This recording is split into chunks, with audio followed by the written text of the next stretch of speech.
Good morning दोस्तों। तो स्वागत है आपका मेरे यूट्यूब चैनल पर। और मैं आज आपको संविधान पॉलिटिकल भारत का संविधान पढ़ाने की कोशिश करूंगा। आपको बने रहना है मेरे साथ वीडियो के शुरू से लेकर एंड तक और ध्यानपूर्वक पढ़ना है। मैं आपको भारत का पूरा संविधान पूरे अनुच्छेद कराऊंगा, जो भाग 1 भाग 22 तक 395 जो अनुच्छेद है भारत के, वो चीज़ मैं आपको आज पढ़ाऊंगा। दोस्तों, भारत का संविधान पढ़ने से पहले हमें कुछ एक्ट पढ़ने पड़ेंगे जो कि अंग्रेजों द्वारा पारित किए गए थे। क्योंकि अपन क्या करते हैं कि भारत का संविधान पूरा पढ़ लेते हैं, लेकिन क्वेश्चन जो बनते हैं वो एक्ट में से बन के आ जाते हैं। फिर अपन को ऐसा लगता है कि अपन ये पढ़ के चल जाते तो अच्छा रहता है। लेकिन अपन को दोस्तों पहले ये एक्ट पढ़ने होंगे, उसके बाद अपन क्या करेंगे, आगे भारत के संविधान की बात करेंगे। तो शुरू करते हैं। चलो, सबसे पहला एक्ट, ये भारत का संविधान बिठा ये, अच्छा यहाँ लिख देता हूँ मैं। तो सबसे पहला एक्ट आता है अपने पास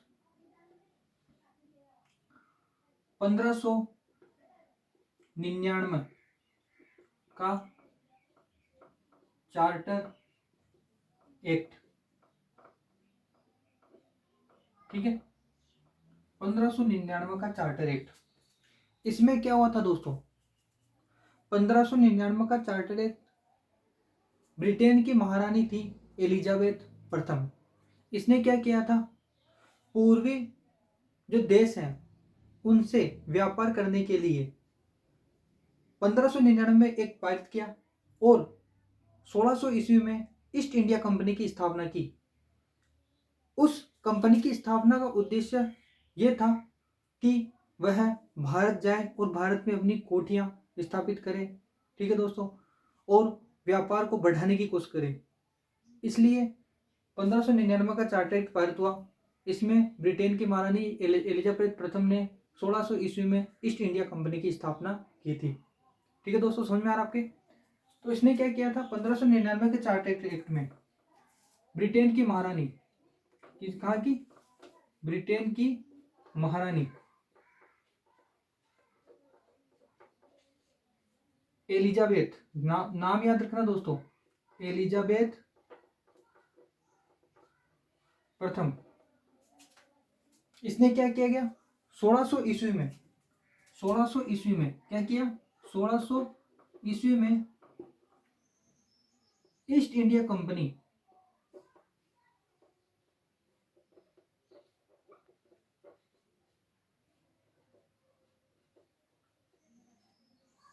की स्थापना की। आपसे पूछा जा सकता है ईस्ट इंडिया कंपनी की स्थापना कब हुई थी, 1600 ईस्वी में। एक चीज और दोस्तों, 1600 ईस्वी में ईस्ट इंडिया कंपनी की स्थापना की। आपसे यह पूछा जा सकता है कि जब ईस्ट इंडिया कंपनी की स्थापना हुई तो इसका एक दल है, मतलब दल कैसा कि एक दल ने मिलकर एक ईस्ट इंडिया कंपनी की स्थापना की थी, जिसका नाम आता है मार्क एडवेंचर्स, ऐसे कुछ नाम आता है जो मैं आपको बाद में बता दूंगा। और अभी मुझे नाम पूरा ध्यान नहीं है, उसके बारे में बता दूंगा, या फिर मैं कल आपको अगली क्लास में बता दूंगा कि उसका दल का नाम क्या है। वो थोड़ा नाम थोड़ा अटपटा है जो मुझे आने रहा है मेरे मुंह पे। ठीक है दोस्तों, तो ये 1599 का चार्टर हो गया। इसमें इतनी सी बात है कि ब्रिटेन की महारानी एलिजाबेथ प्रथम ने पूर्वी देशों से व्यापार करने की अनुमति प्राप्त की और ईस्ट इंडिया कंपनी 1600 ईस्वी में ईस्ट इंडिया कंपनी की स्थापना की। ठीक है, एक दल के सहयोग से इसने इस ईस्ट इंडिया कंपनी की स्थापना की थी। अब दूसरा चार्टर एक्ट आता है अपना 1726 का चार्टर एक्ट। इसको बिठा देता हूं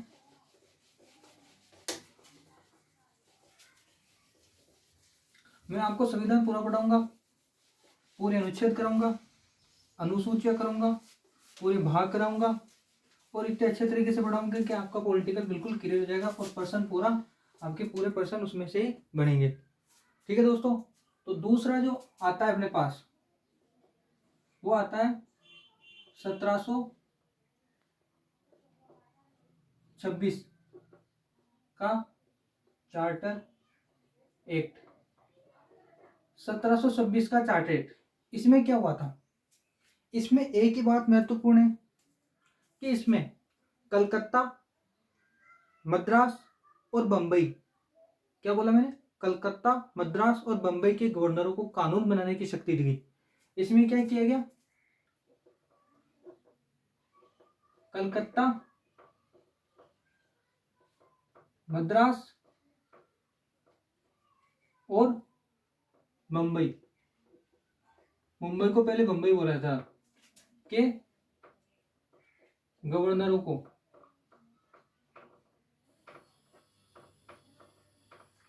कानून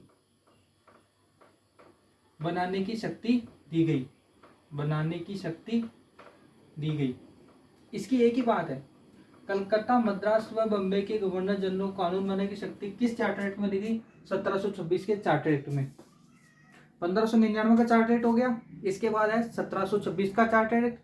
इसके बाद तीसरा सबसे इंपॉर्टेंट चार्टर जिसमें पर्सन बनने की लगभग 99% संभावना रहती है, वो आता है अपना 1773 का रेगुलेटिंग एक्ट।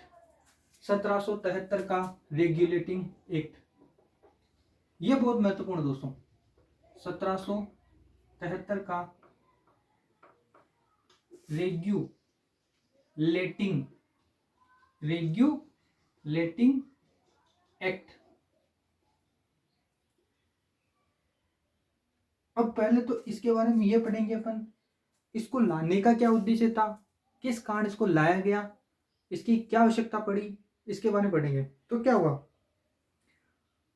ब्रिटिश संपत्ति में व्याप्त भ्रष्टाचार और कुप्रशासन, भ्रष्टाचार जो आप जानते हो, भ्रष्टाचार और कुप्रशासन यानी प्रशासन, मतलब प्रशासन पे जोर, मतलब इसका विरोध करना, कुप्रशासन, ठीक है, भ्रष्टाचार और कुप्रशासन को दूर करने के लिए एक पारित किया गया।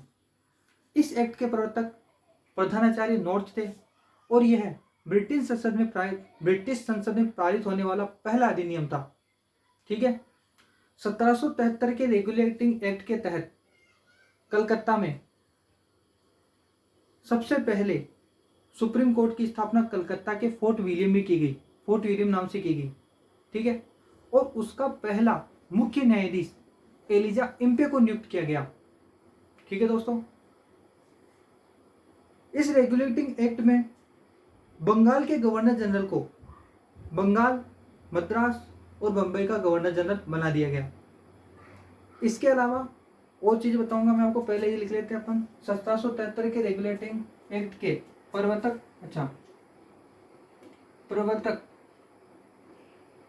पेन नहीं चल रहा है, स्याही की प्रॉब्लम है। प्रवर्तक 1773 के रेगुलेटिंग एक्ट के प्रवर्तक, अपन बोलते हैं ना इसके उद्धारक कौन है, इसके कौन है, तो ये आता है प्रधानाचार्य नॉर्थ। क्या लिखना आपको, प्रधानाचार्य नॉर्थ है इस एक्ट के प्रवर्तक। अच्छा, इसका उद्देश्य लिख लीजिए आप यहाँ पे, क्योंकि ये बहुत महत्वपूर्ण अधिनियम है, इसलिए इसका उद्देश्य लिखना जरूरी है।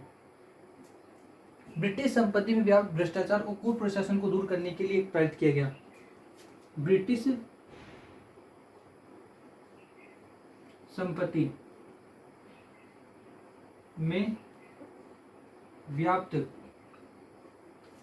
भ्रष्टाचार व कुप्रशासन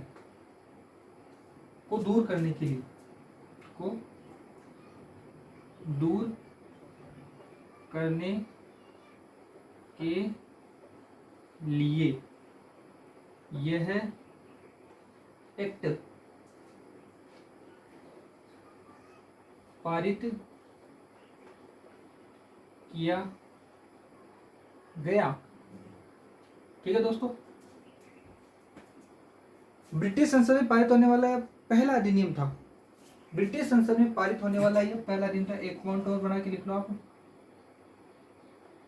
ब्रिटिश संसद में पारित होने वाला पहला अधिनियम, ठीक है, अधिनियम था। ठीक है दोस्तों। इसके अलावा इस एक्ट के तहत 1774 में सर्वोच्च न्यायालय की स्थापना फोर्ट विलियम के नाम से कलकत्ता में की गई सबसे पहले। फिर उसके बाद भारत शासन अधिनियम 1935 के द्वारा सर्वोच्च न्यायालय की स्थापना दिल्ली में की गई। पहले कहाँ था ये? कलकत्ता में। ठीक है दोस्तों, यहाँ पे ध्यान रखना, कलकत्ता में की गई। इस एक्ट के तहत सर्वोच्च न्यायालय की स्थापना कहाँ की गई? सर्वोच्च न्यायालय की स्थापना कलकत्ता में, नाम फोर्ट विलियम के नाम से।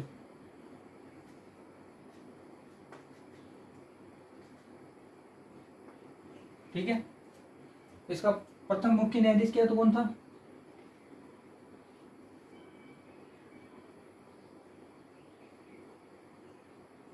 एलिजा इम्फे। एलिजा इम्फे। एलिजा इम्फे। एक चीज और दोस्तों, आप इसका स्क्रीनशॉट लेना चाहते हो तो ले लो पहले, फिर मैं आगे बताता हूँ। स्क्रीनशॉट लीजिए आप इसका, ले लिया होगा आपने स्क्रीनशॉट। तो दोस्तों एक चीज और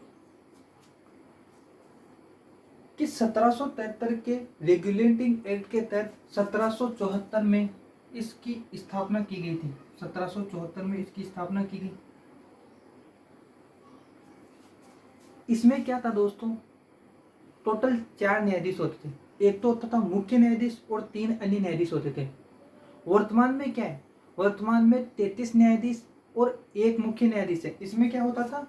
3+1, 3+1, ये दोनों मुख्य न्यायाधीश, ये अन्य न्यायाधीश होते हैं। अभी वर्तमान में अपने 33+1, 33 तो अन्य न्यायाधीश होते हैं और 1 मुख्य। अभी मुख्य न्यायाधीश कौन सा है? जस्टिस शरद अरविंद बोबड़े, जो भारत के 47वें मुख्य न्यायाधीश हैं। इसके पहले रंजन गोगोई थे, जिन्होंने राम मंदिर का एक ऐतिहासिक पहला फैसला सुनाया। ठीक है दोस्तों, आगे चलते हैं। ये हो गया आपका।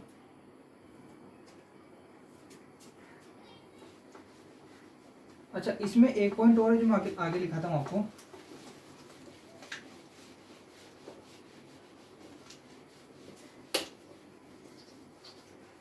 एक पॉइंट और है दोस्तों जो मैं आगे लिखा था आपको।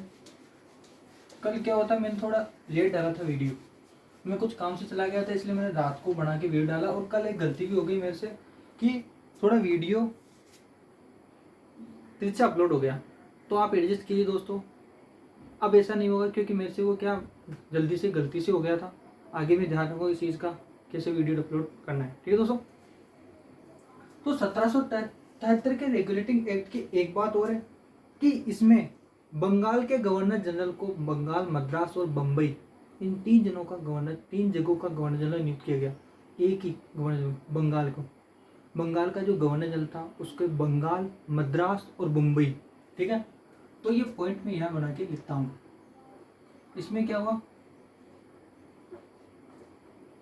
यार, शाही नहीं दिख रही मेरे को, ये चल नहीं रहा, देखते हैं इसको समझने की कोशिश करते हैं।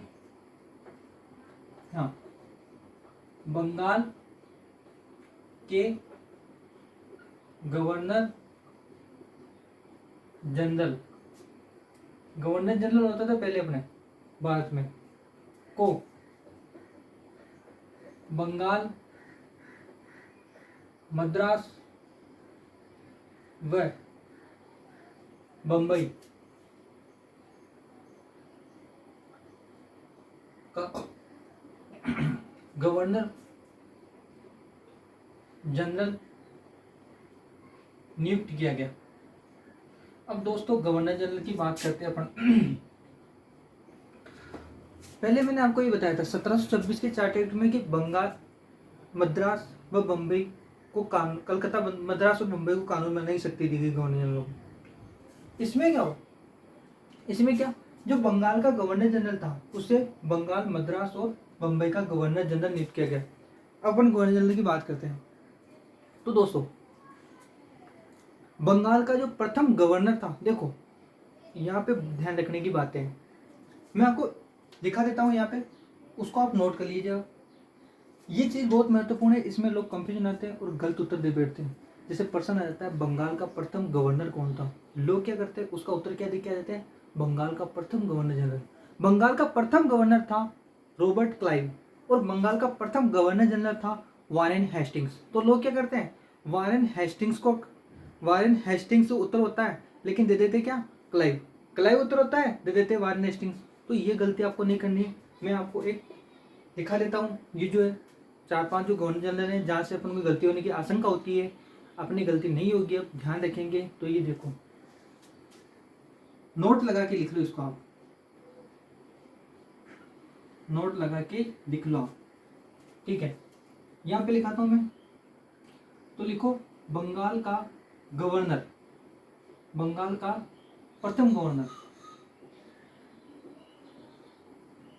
ठीक है। तो ये कौन था, Robert Clive, Robert Clive Bengal का प्रथम गवर्नर जनरल।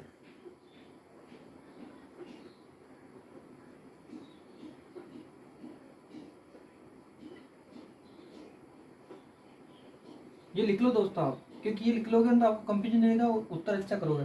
देखो गवर्नर की बात आई, यहाँ पे दो ही चीजें हैं, एक तो गवर्नर एक गवर्नर जनरल, ये बहुत महत्वपूर्ण चीज है।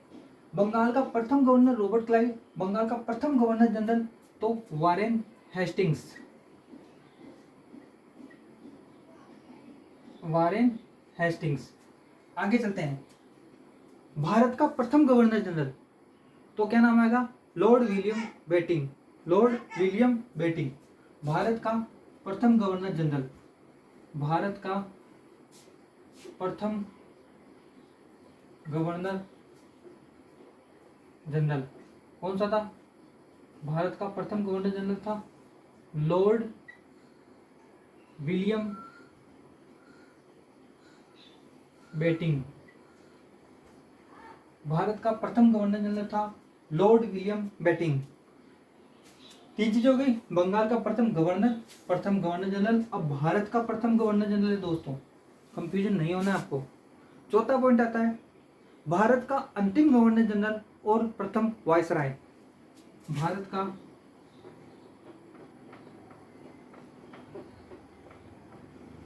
अंतिम गवर्नर